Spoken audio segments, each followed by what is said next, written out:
ದೇಶದ ಮತದಾರರಿಗೆ ಪ್ರಧಾನಿ ಮೋದಿಯವರು ಧನ್ಯವಾದವನ್ನು ಹೇಳಿದ್ದಾರೆ.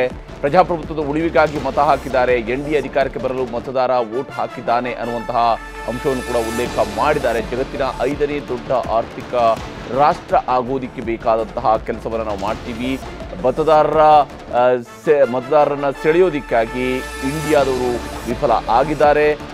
ಜಗತ್ತಿನ 5ನೇ ದೊಡ್ಡ ಆರ್ಥಿಕ ಶಕ್ತಿಯಾಗಿದೆ ಭಾರತ.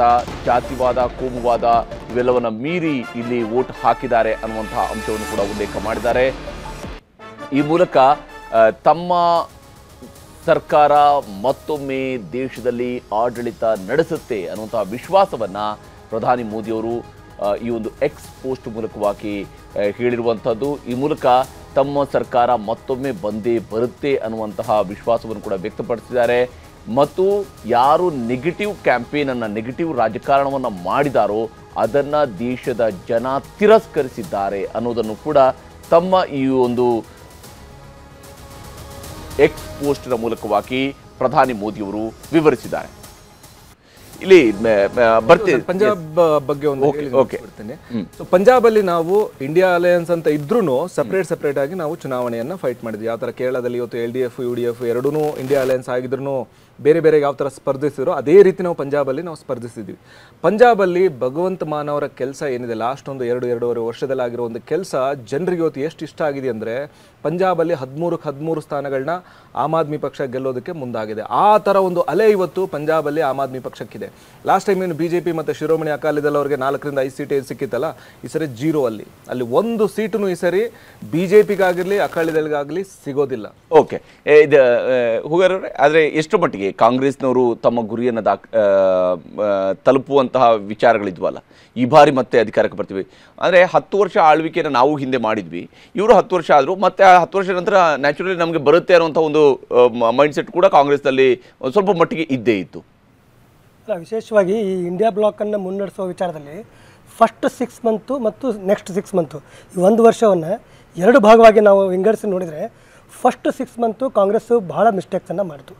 ಒಂದು ಇಲ್ಲಿ ವಿಶೇಷವಾಗಿ ಕರ್ನಾಟಕದೊಳಗಡೆ ಭಾಳ ದೊಡ್ಡ ಗೆಲುವು ಸಾಧಿಸಿದ ನಂತರ ಕಾಂಗ್ರೆಸ್ನವ್ರಿಗೆ ಓವರ್ ಕಾನ್ಫಿಡೆಂಟ್ ಆದರು. ಅವರು ಓವರ್ ಕಾನ್ಫಿಡೆಂಟ್ ಆಗಿ ಈಗ ನಾವು ಏನಾದರೂ ಅದು ಮಧ್ಯಪ್ರದೇಶ ಮತ್ತು ರಾಜಸ್ಥಾನ, ತೆಲಂಗಾಣ, ಛತ್ತೀಸ್ಗಢದಲ್ಲೂ ಕೂಡ ಏನು ಎಲೆಕ್ಷನ್ ನಡೆಯೋದಿದೆ ಅಲ್ಲಿಯೂ ಕೂಡ ನಾವು ಅವರ ಒಂದು ಇದ್ರ ಪ್ರಕಾರ ಅಲ್ಲಿ ಗೆಲ್ತೀವಿ ಅಂತ ಗ್ಯಾರಂಟಿ ಇತ್ತು ಅವ್ರಿಗೆ.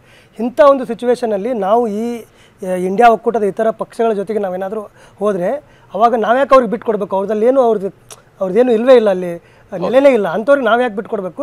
ಈಗ ನಾವು ಅಲ್ಲಲ್ಲೇ ನಮಗೆ ಬರೋ ಸೀಟ್ಗಳನ್ನ ನಾವು ಯಾಕೆ ಕಳ್ಕೊಬೇಕಂತ ಓವರ್ ಕಾನ್ಫಿಡೆಂಟಾಗಿ ಅವರು ಆ ಒಂದು 5 ರಾಜ್ಯಗಳ ಚುನಾವಣೆ ನಡೆಯೋವರೆಗೂ ಅವರು ಕಂಪ್ಲೀಟ್ ಸ್ತಬ್ಧ ಆದರು. ಅವನ್ನೆಲ್ಲ ಚರ್ಚೆ ಮಾಡಿದ್ವಲ್ಲ, ಅವರು ಸ್ತಬ್ಧ ಆಗಿಬಿಟ್ರು. ಯಾವಾಗ ಆ ರಾಜ್ಯಗಳಲ್ಲಿ ಚುನಾವಣೆ ನಡೆದು ಅವರಿಗೆ ಸೋಲಾಯಿತೋ ಅವಾಗ ಅವರು ಮತ್ತೆ ವಾಪಸ್ಸು ಇಂಡಿಯಾ ಒಕ್ಕೂಟವನ್ನು ಮತ್ತೆ ಅದನ್ನು ಆಕ್ಟಿವೇಟ್ ಮಾಡಲಿಕ್ಕೆ ಅವರು ಪ್ರಯತ್ನವನ್ನು ಮಾಡಿದರು. ಖರ್ಗೆ ಅವ್ರು ಏನು ಹೇಳಿದ್ರಲ್ಲ, ಪ್ರಧಾನಿ ಯಾರಾಗ್ತಾರೆ ಅನ್ನೋದು ಮುಖ್ಯ ಅಲ್ಲ, ನಾವು ನಮ್ಮ ತ್ಯಾಗವನ್ನಾದರೂ ಮಾಡಿ ಬೇರೆ ಪಾರ್ಟಿಗಳಿಗೆ ಬಿಟ್ಟುಕೊಟ್ಟು ಒಟ್ಟಾರೆಯಾಗಿ ನಾವು ಒಂದು ಒಕ್ಕೂಟವಾಗಿ ಕೆಲಸ ಮಾಡಬೇಕಂತ. ಈ ಕೆಲಸವನ್ನು 2ನೇ 6 ತಿಂಗಳಲ್ಲಿ 2ನೇ ಭಾಗದಲ್ಲಿ ಅವ್ರು ಹೇಳಿದರು. ಅದನ್ನೇ ಮೊದಲು ಮಾಡಿಬಿಟ್ಟಿದ್ರೆ ಆವಾಗ ಮಧ್ಯಪ್ರದೇಶದಲ್ಲಿ ಸಮಾಜವಾದಿ ಪಾರ್ಟಿ ಕೇಳಿದಾಗ ಸಮಾಜವಾದಿ ಪಾರ್ಟಿಗೆ ಮಧ್ಯಪ್ರದೇಶದಲ್ಲಿ ಭಾಳ ದೊಡ್ಡ ಏನು ಕ್ಲೇಮ್ಸ್ ಇರಲಿಲ್ಲ. ಅವ್ರದ್ದು ಎಷ್ಟಿತ್ತು ಅವ್ರಿಗೆ 3, 4, 5 ಸೀಟ್ಗಳನ್ನು ಬಿಟ್ಟುಕೊಟ್ಟಿದ್ರೆ ಒಂದು ಪರಸ್ಪರ ವಿಶ್ವಾಸ ಪಕ್ಷಗಳೊಳಗೆ ಜಾಸ್ತಿ ಆಗ್ತಾಯಿತ್ತು. ಅವಾಗ ಅವ್ರದ್ದು ಬಾಂಧವ್ಯ ಗಟ್ಟಿ ಆಗ್ತಿತ್ತು, ಬಾಂಡಿಂಗ್ ಗಟ್ಟಿ ಆಗ್ತಿತ್ತು. ಆವಾಗ ಈ ಪೂರ್ತಿ 2-6 ತಿಂಗಳನ್ನು ಅಂದರೆ ಫುಲ್ 1 ವರ್ಷವನ್ನು ಅವರು ಈ ಇಂಡಿಯಾ ಒಕ್ಕೂಟವನ್ನು ಸರಿಯಾಗಿ ಇದು ಬಿಲ್ಡ್ ಮಾಡಲಿಕ್ಕೆ ಬಳಸ್ಕೊಂಡಿದ್ರೆ ಇವತ್ತು ಆ ಪರಿಸ್ಥಿತಿ ಇರ್ತಿರಲಿಲ್ಲ ಅನ್ಸುತ್ತೆ. ಒಂದು ಭಾಳ ಕ್ರೂಷಿಯಲ್ ಸ್ಟೇಜಲ್ಲಿ 6 ತಿಂಗಳುಗಳನ್ನು ಅವರು ಕಳ್ಕೊಂಡ್ರು. ಅದಕ್ಕೋಸ್ಕರ ಅವರು ಇವತ್ತು ತಾವು ಅಂದ್ಕೊಂಡಂಥ ರಿಸಲ್ಟನ್ನು ತಾವು ಏನು ಅಪೇಕ್ಷೆ ಪಡ್ತಾ ಇದ್ದಾರೆ ಆ ಥರ ರಿಸಲ್ಟನ್ನು ಪಡೀಲಿಕ್ಕೆ ಆಗ್ತಾಯಿಲ್ಲ ಅಂಥೇಳಿ ನನಗೆ ಅನ್ನಿಸ್ತಾ ಇದೆ. ಇನ್ನು BJP ಈಗ ನಾವು ದೆಹಲಿ, ಪಂಜಾಬು, ಹರಿಯಾಣ ಈ ಭಾಗಗಳಲ್ಲಿ ನೋಡಿದಾಗ BJP ಕೆಲವು ಸೀಟ್ಗಳು ಕಡಿಮೆ ಆಗ್ತಾ ಇದ್ದಾವೆ. ಈ ಭಾಗದಲ್ಲಿ ವಿಶೇಷವಾಗಿ ಹರಿಯಾಣ, ಡೆಲ್ಲಿ, ಪಂಜಾಬ್ ಮತ್ತು ವೆಸ್ಟರ್ನ್ UP ಈ ಭಾಗಗಳಲ್ಲಿ BJPಗೆ ಭಾಳಷ್ಟು ಚಾಲೆಂಜಸ್ ಇದ್ವಿ. ಉದಾಹರಣೆಗೆ ಏನು ಕಿಸಾನ್ ಹೋರಾಟ ನಡೀತು, ರೈತರ ಹೋರಾಟ ನಡೀತು, ಆಮೇಲೆ ಈ ವುಮೆನ್ ರೆಸ್ಲರ್ಸದ್ದೇನು ಹೋರಾಟ ನಡೀತು ಅದು ಇರ್ಬೋದು.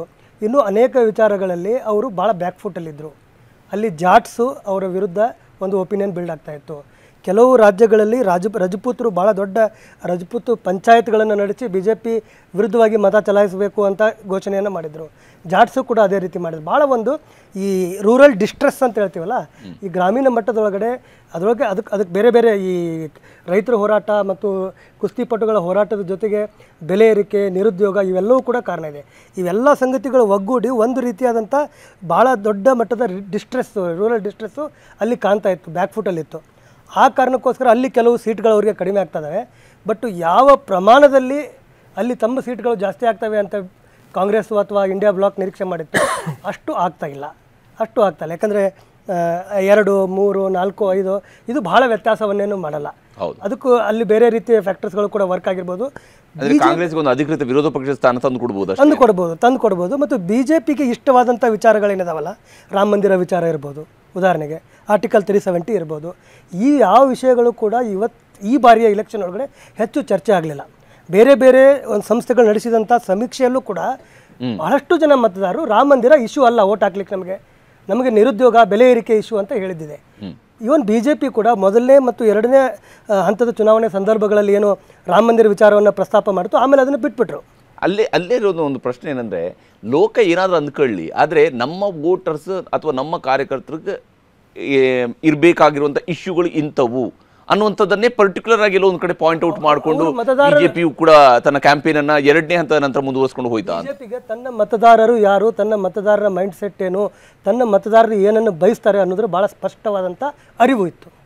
ಅವ್ರ ಅಭಿವೃದ್ಧಿ ಕೆಲಸಗಳು ಆಗೇ ಇಲ್ಲ ಅಂತಲ್ಲ, ಭಾಳಷ್ಟು ಬೇರೆ ಬೇರೆ ಕೆಲವು ಕೆಲಸಗಳು ಆಗಿದ್ದಾವೆ. ಅದನ್ನು ಅವ್ರು ಹೇಳ್ಕೊಳ್ಳಿಲ್ಲ. ಯಾಕಂದರೆ ಅದನ್ನು ಹೇಳಿದರೆ ಓಟ್ ಬರಲ್ಲ ಅಂತ ಅವ್ರಿಗೆ ಅನ್ನಿಸ್ತು.